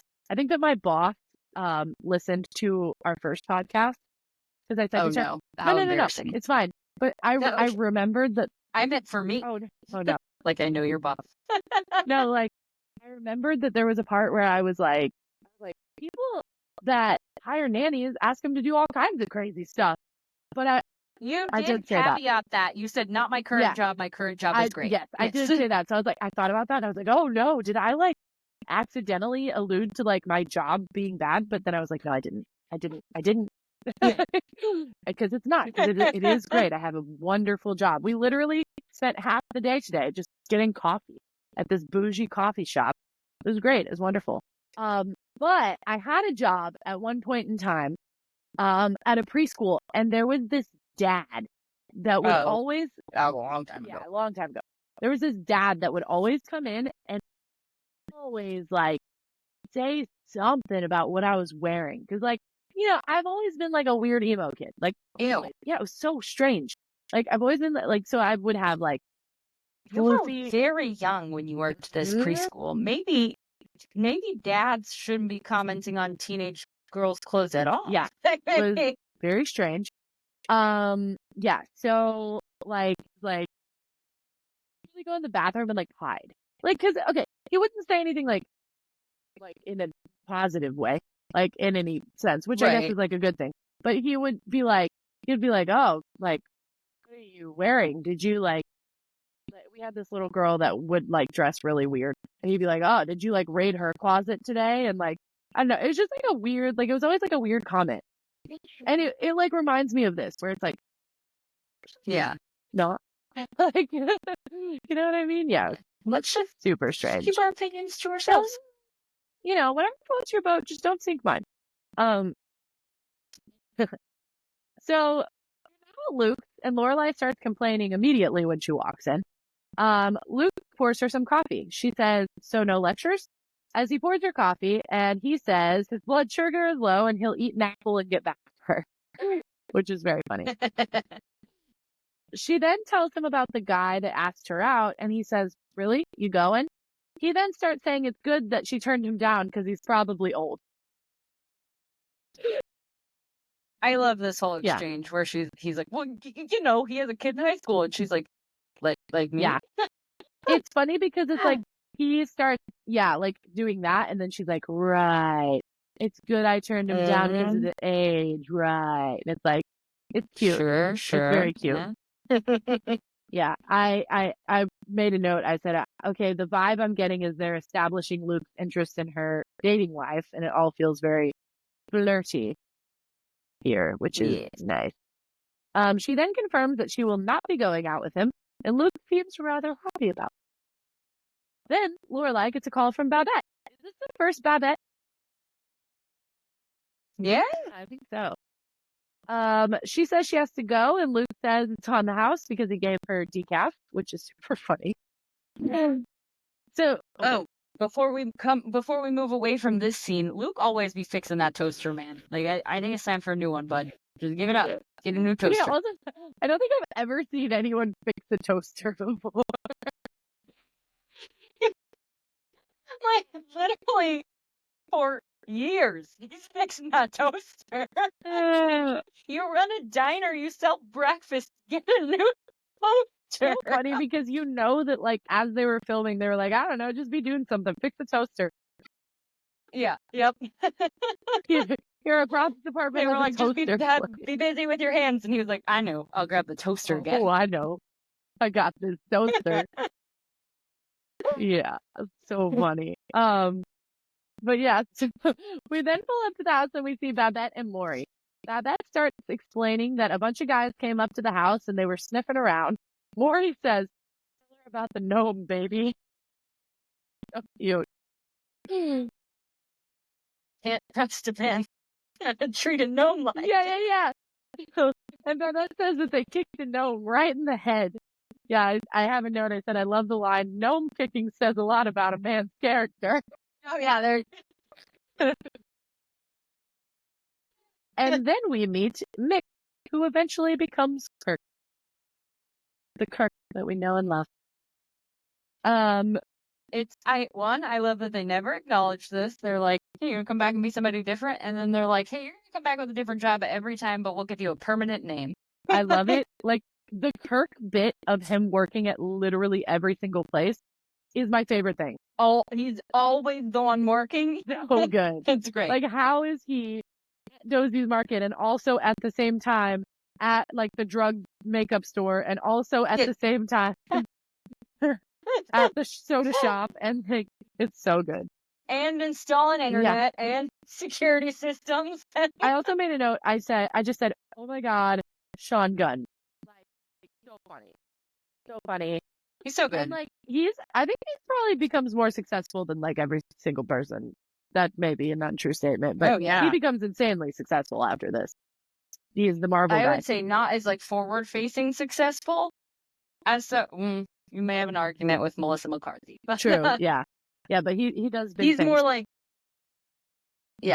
but he's more like he's not a forward-facing like actor on screen. Yeah. As much, right? Yeah. No. Am I right about that? I don't think that's correct, actually.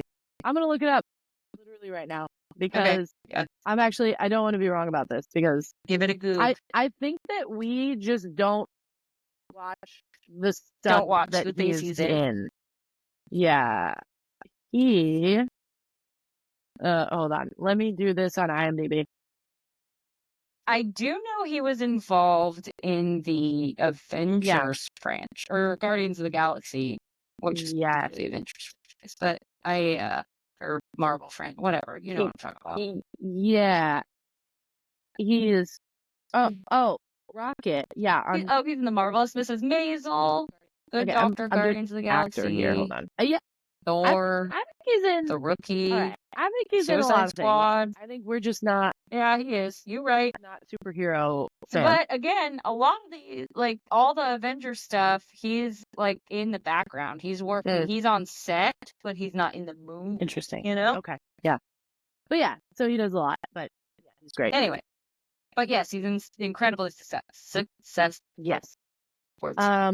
After much debate on whether the key is hidden in a frog or a turtle, Lorelai says that she has to cancel the DSL order. He says it's already paid for, and she says, thanks for coming, but they don't need a DSL. She leaves in her Jeep, and as she's headed out, Babette asks if there's a problem, and she says nothing Shakespeare couldn't turn into a really good play, which I thought was a very funny line. I like that line. Yeah, so we're now back at Chilton. Okay. I'm just noticing this right now, and I'm just going to say it. I feel like the back and forth, the cuts are weird. Like, and I know they're doing a lot of establishing in this episode, but it feels very like, this is what Lorelai's doing, and now this is what Rory's doing, and now this is what Lorelai's doing. You know what I mean? I don't know. Yeah, I get what you're saying. Maybe it doesn't flow as well as it could if we weren't like flashing back and forth.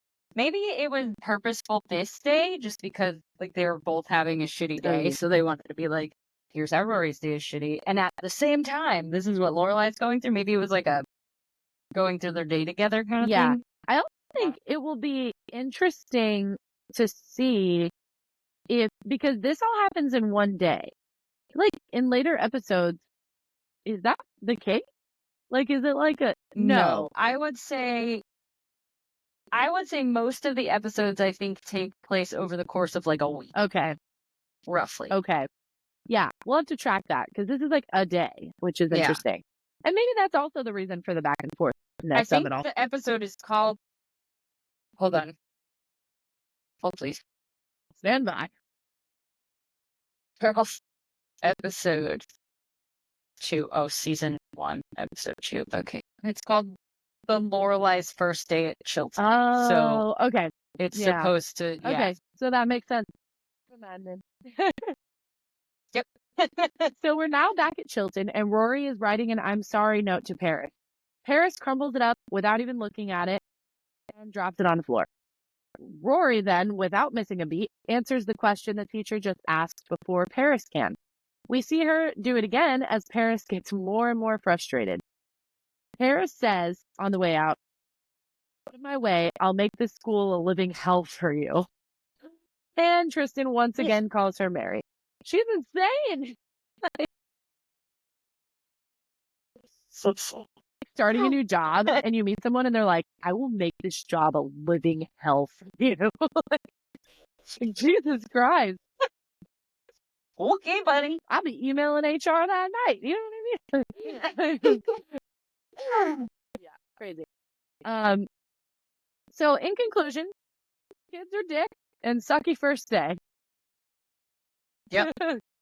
We're now following Lorelai, who is fuming and walking into the hair salon where Emily is getting her hair done in one of those hat things.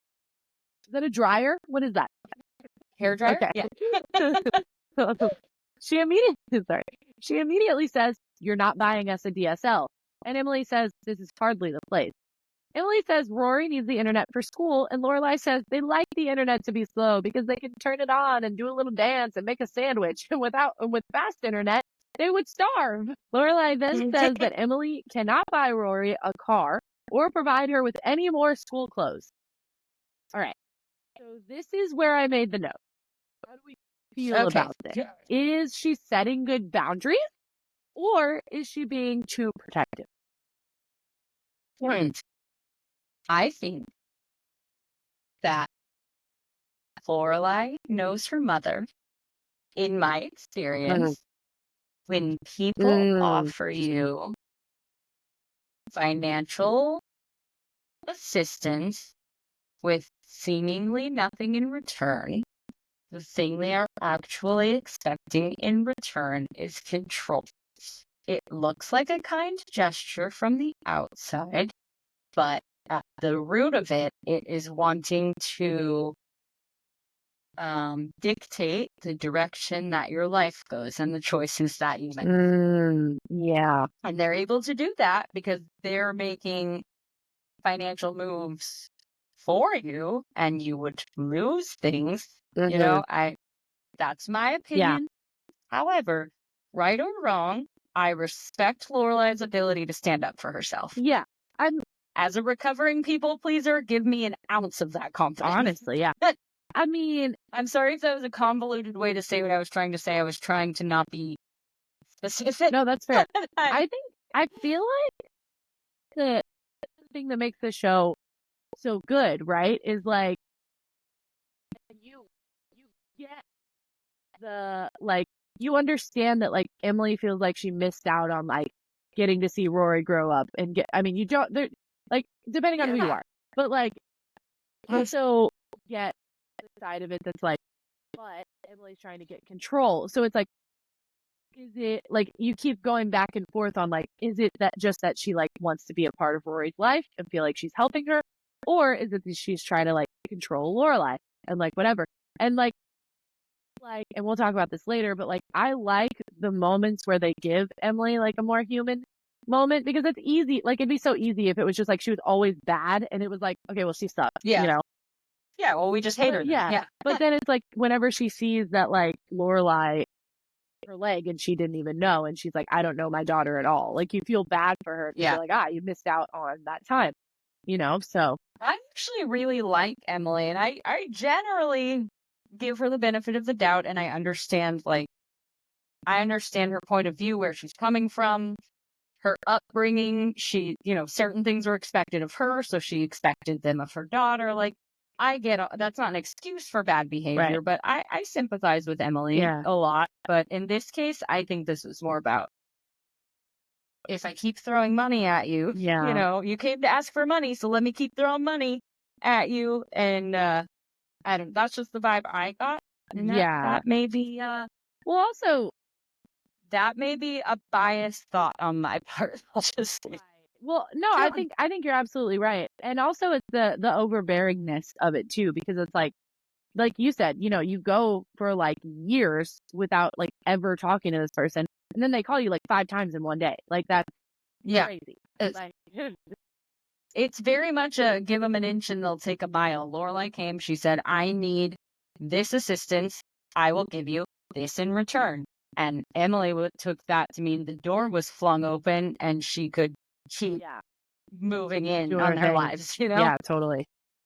Emily says she's being stubborn, and Lorelai says she's not being stubborn. She's being herself, and she's always needed to take care of herself. I resonated with that so hard. So hard. Like if somebody like was being an Emily to me, I think I would have that same like, not you, Emily, but I think I would have that same like. Yeah, can we not use my name as a derogatory term? Being an Emily. Oh, you pulled a Monica. I don't need to say, we all know that that's friends. Yeah. You don't have to name that show that one. Yeah. She says she appreciates that she's paying for Rory's school, but that she decides how her and Rory get to live, not Emily. She then ends with a, now then, do they validate parking here? Which is very funny. A little bit of comic relief. Yeah, love that. So now Lorelai is outside of Chilton to pick up Rory. They hug, and Rory asks if the whole plaid skirt thing was her idea. Lorelai says, my day sucked too, and Rory says, promise? She says that she bought them coffee, which honestly is how I also handle bad days, so I relate to that. Rory starts telling Lorelai about her day and explains that the guys were calling her Mary. Lorelai then explains that it's like the Virgin Mary, which means they think she's a goody-goody. Rory asks what they would call her if they thought that she was a slut, and she says they might have added a Magdalene to the end of it. I love that. Rory says, biblical insults. This is an advanced school. This is so funny. We're now back on the streets of Stars Hollow, and Lorelai and Rory and Lane are walking down the street eating pizza and talking about how weird it is to be going to different schools. Lorelai comes up with a plan for them to hang out while she's at her business class on Tuesdays and Thursdays. Okay, this is so overlooked, but this one scene right here where Lorelai is like, oh, I go to Hartford on Tuesdays and Thursdays. Maybe I can take Lane and meet you after school. Like, it feels so like human and like normal life, you know? Oh, yeah. Yeah. Yeah. This is probably the first, like, they're just living. It's not setting up story, trying to explain character dynamics to us. Well, and I also feel like on shows a lot, like stuff happens where it's like, you don't talk about that. Like you just go in and it's like Lane and Rory hanging out. And it's like, okay, why isn't Lane at school? Who brought her here? What, you know? So it's like the fact that you don't talk about like logistic things. Yeah, the fact that we heard Lorelai be like, this is the plan. Also, I love that like obviously I know that like Lorelai is all about Rory. Like Rory's her whole life. But at the same time, it's like, I like that I see efforts being made in specific places, you know? Like when she's like, oh, you're getting to see your friend less. I want to make an effort to make sure that you can see her more. It's just nice.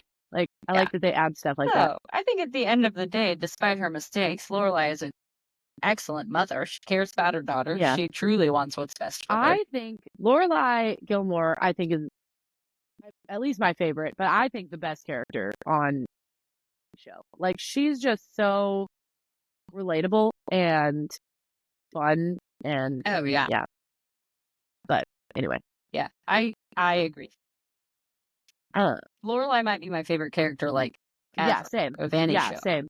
It's like Lorelai and Pam, I think, are the two characters of any show that I've ever been like, I relate so hard to this person, you know. And like Phoebe, Pam in a very different way, but yes, I do relate to both of them. Yeah, and like Phoebe on like a funny level, but like Phoebe like doesn't have a very emotional storyline. You are Phoebe. You are 100% Phoebe Buffet. Yes, 100%.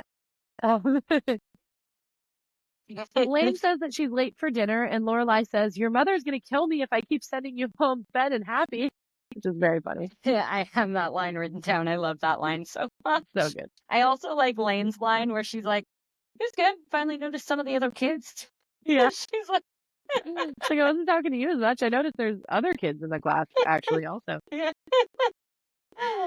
Lane explains that Mrs. Kim found a store that serves tofu in bulk and heads off. I love when she asks for Rory's crust, and Rory's like, the least I can do. Then it's just Lorelai and Rory. Lorelai hands Rory her slice of pizza and says, pizza for your thoughts. Rory says she wishes, it's very cute. Rory says that she wishes she could find a way to get parents off her back. Lorelai says she's had the same issue when she was in high school, and Rory asks how she made the girl leave her alone. She says, I got pregnant and dropped out, which is super funny. I love how sometimes I start laughing before you get the funny line out because you're like, I know what you're about to say. Rory says she thinks she's just going to figure it out for herself. and then starts laughing about how Paris was embarrassed when she beat her to the questions in class. I love that callback too. Like, first Rory's like, oh God, she's beating me. And then it was like, haha, bitch. I got her. Yeah. She adjusted quickly. Lorelai stops in front of Luke and asks what Rory thinks of him. Rory says, oh no, you cannot date Luke. Because if they break up, foreshadowing, yeah. Because if they break up, they will never be able to eat there again. But she can date Al from Pancake World because his food stinks. Which is very funny. Al's food doesn't stink. Al stinks. Yeah. So good. I also love that, like in all the other episodes, they call it Al's Pancake World. But he says that you can date Al from Pancake World. Oh, yeah. That's true. I noticed that. It'd be like, all right, you can date Dave from And Busters. I don't think that's the same. I don't think that's the same. You can date Ruth from Chris. Oh no, I'm trying to think of other ones. I don't know about. That wasn't even a good one. You can date Chuck from Ichi. You can date Chuck from Ichi. You did not do that. No.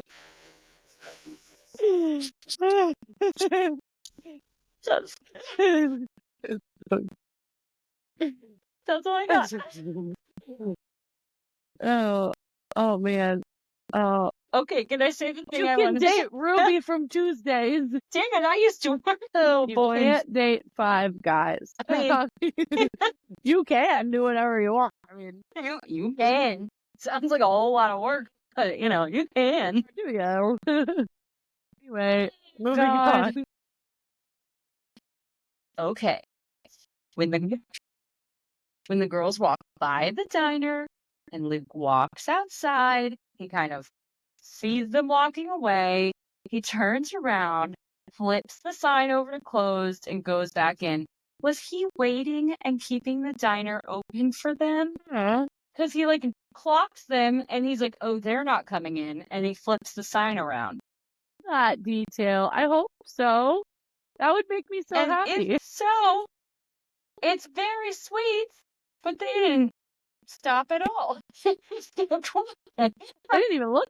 They didn't even wave or nothing. That's crazy. They just stared at him awkwardly through the window for a minute. Talked about whether or not he was cute. Maybe he was just closing up, but I just know, like he clocked them. They're walking away. He was like, okay, turns around, closes up. I don't know. It's a sweet. It is a sweet thought. I like the idea of that. Yeah, I mean, so that's basically the episode. I will say, when he closes up and we zoom out, the hardware sign, is that always there? No. It's like a big, like, I think it is sometimes. I think, yes, it is. Yes, it is, because Taylor Dozy, who we meet later, but if they're listening to this podcast, they know who Taylor is. Taylor at some point is like, you have to take that hardware sign down because it confuses the tourists. They walk in and they don't know if they're going to get a burger or a hammer or whatever he says. I just thought of something that people aren't going to like. I don't like Taylor Dozy. You don't like Taylor? Like, I honestly completely forgot about Taylor when we were talking about people we don't like in the show. I think it's because I don't think about the people I don't like. The only thing that I like about Taylor is when Luke and Taylor argue. Yes. I don't know. He just annoys he's me. Not great, but to me, he's a love to hate him kind of character. No. I think he at least adds something to the show. Like, so many storylines are born from his ridiculousness. It's true. You know? I don't like him.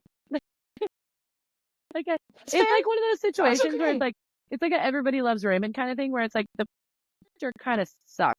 People feeding off of it is funny, but how Kirk is like obsessed with Taylor. He's like, Taylor, I'll do anything for you. That's funny. Yeah. But like Taylor himself, I'm like, I think Taylor's my father. Yeah. We shouldn't be fighting. We should be making love. I think, he's not like a great character, but I think he's like a support character. Like a true in this show full of main characters. He's like a true support character. Like he's fine, but he sets up good things for other characters. I just think his voice is so. No disrespect to the actor. The actor acts it very well. Careful. But like, it's just so annoying. And I think it's supposed to be, but it's like, there's times where I'm like, come on. Yeah, he doesn't bother me that much. I don't know. Whatever. I said the way more hot take. I said I hate Max. Yeah, a lot of people really like Max. I know. We might lose some listeners. I apologize. Yeah, we might lose some of our 3 listeners, including our mom. That is the end of the episode. We need to we need a good send-off. All right, that's all we've got for this episode. With the poodles already. It's the end of the episode. See you next time.